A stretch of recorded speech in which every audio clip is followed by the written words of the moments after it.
Nah guys, hari ini dunia bisa dikatakan bersedih dengan kehilangan seorang ratu dari kerajaan Inggris yang bisa dibilang sih dia jadi apa ya?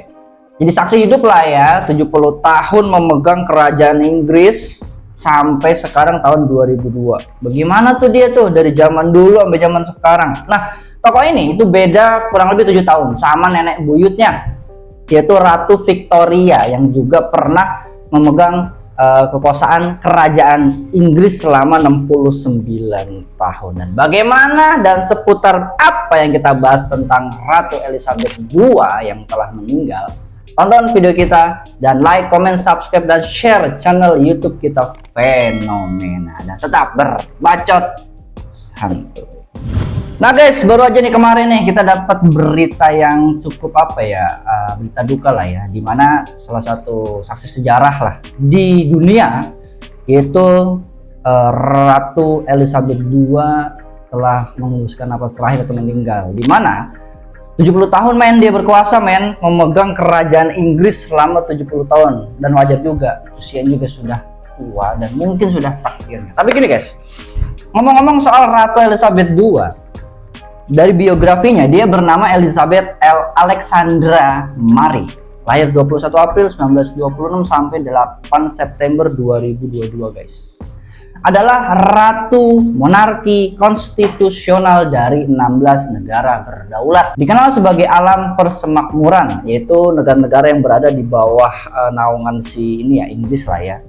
Dan teritori berdasarkan dependensinya, serta ketua dari 54 anggota negara-negara persemakmurannya tuh si Ratu Elizabeth II. Dan Ratu Elizabeth juga merupakan gubernur agung gereja Inggris. Karena kan kita tahu ya, kebanyakan di Eropa juga negara juga berkaitan dengan agama, dimana yang megang agama ya si ketua itu, dan dia juga memegang banyak fungsi seperti Ratu Elizabeth II ini.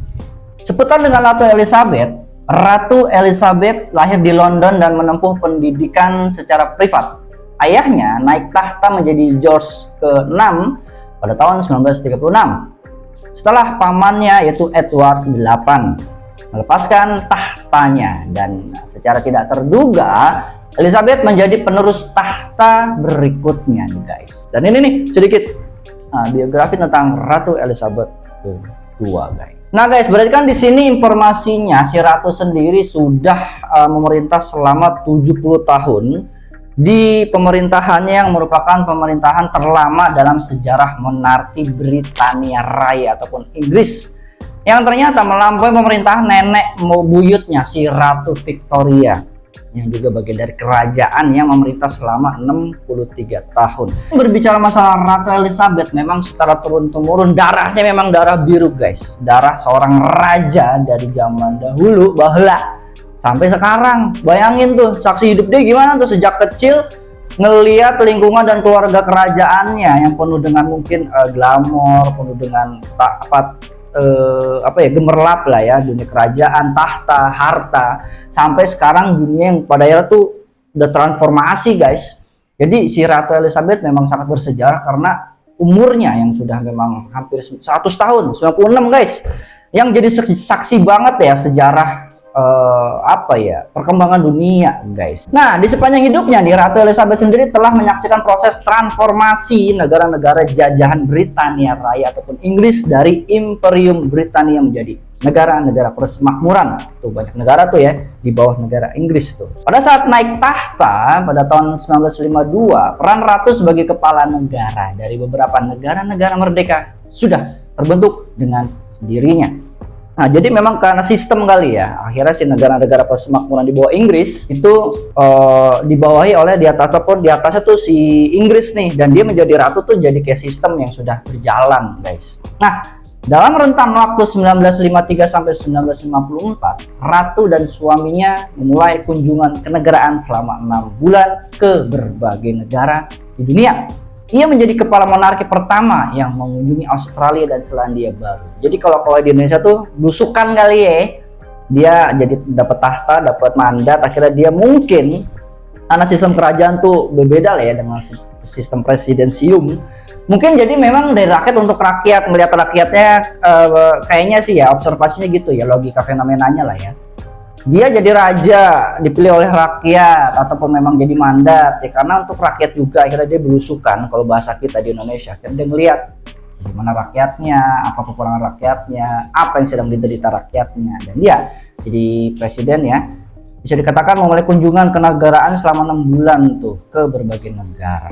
Nah, sepanjang pemerintahannya, Ratu Elizabeth II ini telah melakukan berbagai kunjungan kenegaraan ataupun kunjungan juga ke negara persemakmuran, dan tidak tercatat sebagai kepala negara yang paling sering berpergian. Oh, dia tercatat sebagai kepala negara yang paling sering berpergian dalam sejarah. Berarti kan memang di sini seperti kebiasaan lah ya, kebiasaan dalam diri dia yang harus ditanamkan, yaitu belusukan ke bawah-bawah, bukan pada saat awal-awalnya aja di ujung-ujungan belusukan juga. Dia itu dalam sejarah tuh yang paling banyak nih sering berpergian dalam sejarah. Nah, di sini hal lain adalah selain tampil dan berbagi perayaan tradisional, Ratu Elizabeth II juga menerapkan praktik-praktik baru seperti jalan kaki kenegaraan dan pertemuan dengan anggota masyarakat biasa dilangsungkan selama kunjungannya ke Australia dan Selandia Baru. Jadi memang dia punya cara lain mungkin ya untuk biar tahu rakyatnya, dekat dengan rakyatnya. Untuk itu tuh hal lain guys, dibalik berkuasanya dia di negara besar lah, yaitu Inggris. Berarti kita coba kita coba cari tahu dan kepoin juga sebenarnya apa sih yang sudah dibuat oleh Ratu Elizabeth II ini sampai pada dia masih banyak dieluhkan dan dibanggakan oleh penduduk Inggris. Kita cek. Nah, yang pertama, kenapa Ratu ataupun apa sih kontribusi Ratu Elizabeth II di masa hidupnya dia? Nah, di sini kan kita coba menyoroti hal baiknya ya kan. Di samping memang hal buruk negatifnya juga ada, tapi di sini hal baiknya terkait kontribusi si Ratu Elizabeth II guys. Berarti kan di sini dia berhasil untuk membuat merdeka beberapa negara guys di dunia. Nah, dari info selanjutnya terkait kontribusi Ratu Elizabeth II yang masih jadi sejarah besar, dan kenapa juga masyarakat dunia terutama Inggris ya masih juga pada akhirnya banyak banget yang empati karena kontribusi dia juga pada hal berikut. Berarti kan memang dia gimana ya, orang tokoh yang memang benar jadi panutan lah ya, karena segitu umurnya, segitu pentingnya, segitu banyak segitu banyak jadwalnya, ternyata masih menyempatkan diri buat budaya. Orang yang mau datang, perdana menteri atau apa, datang diskusi ngobrol seputar apalagi daerahnya lah ya, seputar daerahnya, lu lagi ngapain, daerah lu lagi ngapain. Jadi kayak memang orang yang jadi panutan banget nih, kekuatan lembut hatinya dan sikapnya guys, yang ternyata kontribusi besar dia buat dunia untuk dijadikan contoh lah ya. Sibuk apapun, ketika di negaranya ada orang yang mau datang, apalagi dia tokoh buat ngobrol diskusi, dia coba disempatkan tuh, sampai sakit juga pada daerah tetap deh membuka diri buat diskusi ngobrol guys. Nah, yang terakhir nih, kontribusi besar Ratu Elizabeth itu di bidang apa sih? Di sini informasikan bahwa mahasiswa RI di Inggris puji kontribusi Ratu Elizabeth II di bidang pendidikan. Karena apa guys? Karena gini, di bidang pendidikan kan kita tahu juga lah ya, banyak negara-negara di luar pada daerah yang aware banget sama pendidikan sampai digratiskan, karena pendidikan itu nomor satu untuk memerdekakan ataupun untuk mencerdaskan negaranya dan membuat negaranya semakin besar, seperti Ratu Elizabeth II. Jadi infonya gini guys, Ratu Elizabeth tidak hanya mampu membawa Inggris menjadi salah satu kekuatan ekonomi besar di dunia, namun juga menjadi negara dengan kualitas pendidikan tinggi yang sangat baik. Berdasarkan catatan Kementerian Pendidikan Inggris tahun ajaran 2021-2022, negara tersebut memiliki 164 perguruan tinggi. Bagian besar sekolahnya masuk dalam 100 besar peringkat dunia. Bahkan, sejumlah kampus menduduki peringkat 10 besar terbaik seperti Universitas Oxford dan Universitas Cambridge, yang banyak banget nih orang kita, orang-orang kaya yang pada masuk aneh.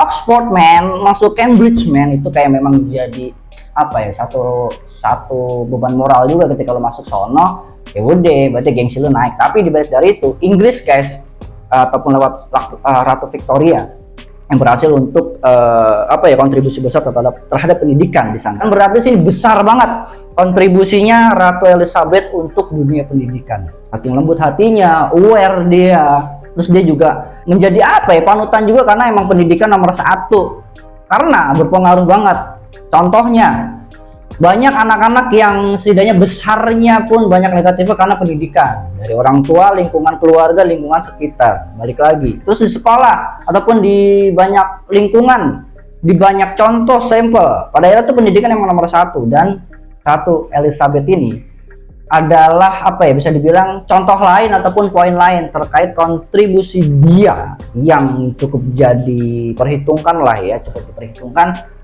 selama dia ada menjabat sebagai Ratu Inggris. Nah, berbicara masalah Ratu Elizabeth ya II yang telah meninggal dan warisannya, berarti kan di sini bisa dibilang hal-hal baiknya tuh banyak. Dia apa ya, sering mengunjungi negara-negara persemakmurannya, walaupun memang negara persemakmuran itu banyak kan yang dijajah sama dia. Mungkin jadi kayak apa ya, sebagai kepedulian dia ataupun merasa bersalahnya dia ya menurut kita. Jadi ya oke, zaman dulu kan gitu, zamannya perang menguasai lu, gue kuasai, tapi sekarang gue sebagai pemegang kekuasaan ya gue aware, gue mungkin secara kasar mata nggak minta maaf, tapi pada akhirnya gue coba apa yang bisa gue bagi buat lo. Jadi kayak main apa ya, apa ya, kedewasaan diri lah ya di sisi Ratu Elizabeth ini, kesadaran dirinya tuh yang ditinggalin, terus kelembutan hatinya juga, terus aware dia sampai di informasi media berapa hari sebelum meninggal itu dia sampai apa ya, masih membuka budaya buat apa ya, ketemu orang dan sharing-sharing sama orang yang mau coba tanya-tanya, apalagi di negara yang seputar gimana masyarakat lo, apa kendalanya tuh, sampai segituan. Terakhir tuh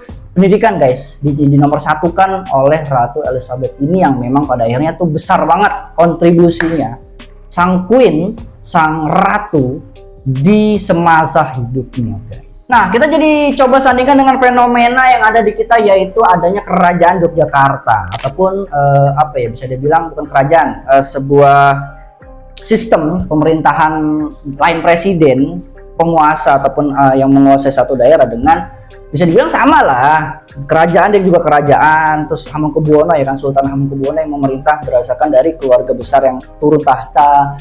Terus budaya budaya, terus adat istiadat yang memang pada akhirnya dijaga, dan pada akhirnya sekarang juga Jogja masih istimewa karena sistem pemerintahannya yang kita coba kaitin tuh sama sistem kerajaan Inggris. Memang ini partai besarnya, ini partai kecil yang pada akhirnya tuh nilai luhur guys yang pada akhirnya diambil dari kedua konsep ini. Karena gini, berbicara masalah Jogja, pasti teman-teman juga tahu lah Jogja, siapa yang nggak kenal ya kan. Jogja adalah kota yang paling istimewa dengan sistem kerajaan adat istiadat.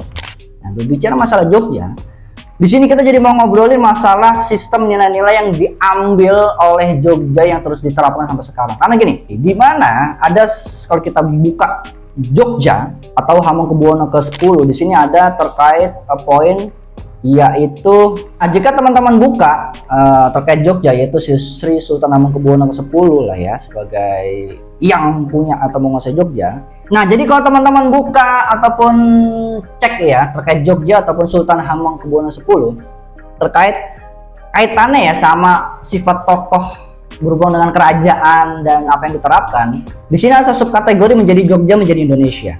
Sudah semestinya keistimewaan Jogja adalah untuk Indonesia, bahwa menjadi Jogja adalah menjadi Indonesia. Di sini kan terkait kepemimpinan lah ya, kepemimpinan ya yang pada akhirnya tuh menerapkan nilai luhur juga, seperti di Inggris juga mungkin terapannya kita nggak tahu sistem apa. Jadi di sini nih yang coba diterapin, di mana di dalam Jogja ada tagline menjadi Jogja menjadi Indonesia. Kalimat tersebut dimaknai bahwa karakter Jogja akan selalu menguatkan Indonesia. Mahasiswa, seniman, akademisi, wisatawan, dan terutama masyarakat Jogja diharapkan terus membawa nilai-nilai kejogjaan ke berbagai titik di Indonesia. Nilai-nilai itu adalah pertama, yaitu Hame Mayu Hayuning Bawono. Nah, kalau salah minta maaf ya. Hame Mayu Hayuning Bawono, yaitu yang menciptakan kenyamanan. Ada lagi poin nilai terkait Jogja istimewa, yaitu diterapkannya poin yaitu Manunggaling Kawula Gusti yang mengajarkan ketauladanan. Terus Golong Gilik yang mencerminkan gotong royong. Ada Watak Satria yang terakhir, Sawiji Greget Sengguh Ora Mingkuh, yang dimaknai sebagai jati diri yang kuat tetapi tetap terbuka. Ini kan berarti sama aja kan? Tetap terbuka itu ya udah aware, nerima apapun itu, masukan segala kritikan seperti kemarin. Jogja sempat mengkritik di mana ada dunia pendidikan yang menekankan, mohon maaf ya, menekankan masyarakatnya, dunia pendidikannya harus memakai kerudung. Di sini Jogja menentang keras karena pada akhirnya kan Jogja plural. Jogja berbeda agama tetap satu. Di sini nih kemarin kencang banget apalagi di Twitter terkait Sultan Hamengkubuwono lah ya, pemimpin Jogja sendiri yang pada akhirnya itu menentang keras. Pada akhirnya ya jangan sampai sejak kecil tuh masyarakat ataupun anak-anak ditekan oleh adanya sistem yang pada akhirnya tuh tidak membebaskan masyarakatnya untuk memilih apalagi sejak kecil, guys. Nah guys, kayak gitu aja nih terkait informasi meninggalnya Ratu Elizabeth kedua yang baru saja Kamis lah ya.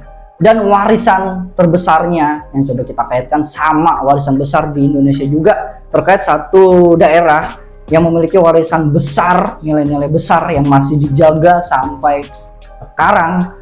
Dan ini patut juga dijadikan banyak gambaran, panutan, cerminan lah ya. Nah guys, kayak gitu aja nih bacotan kita terkait konten kita hari ini. Pastinya tetap like, comment, subscribe, dan share channel YouTube kita Fenomena, karena kita akan terus ngebacot masalah fenomena yang lagi hangat di dunia maupun di kita Indonesia. RKT, salam sejahtera untuk ente dan aneh. Balik lagi di konten kita berikutnya Fenomena, dan tetap berbacot santuy.